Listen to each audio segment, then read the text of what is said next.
അടിസ്ഥാന സൌകര്യ വികസനവും വ്യവസായ ടൂറിസം രംഗങ്ങളിലെ കുതിപ്പും ഉൾപ്പെടെ കൊച്ചിക്ക് ഈ ബജറ്റിൽ പ്രതീക്ഷ ഏറെയാണ്.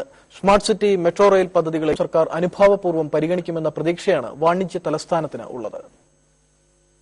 സ്മാർട്ട് സിറ്റി ഉറപ്പായതോടെ അടിസ്ഥാന സൌകര്യ വികസനത്തിൽ മുൻപെങ്ങുമില്ലാത്ത കുതിപ്പാണ് പ്രതീക്ഷിക്കുന്നത്.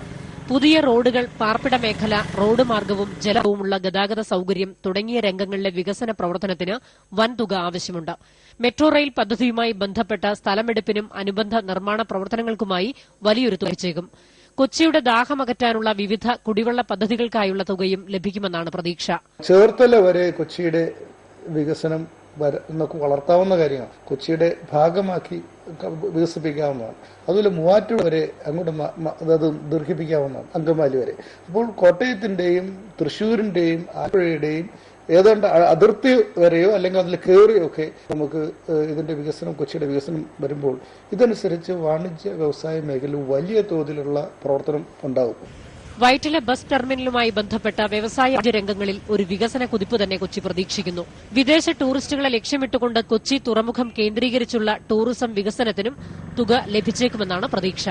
സീബ എയർപോർട്ട് റോഡ്, നെടുമ്പാശ്ശേരി കൊച്ചി ജലപാത തുടങ്ങിയവയ്ക്കും തുക വകയിരുത്തിയേക്കും.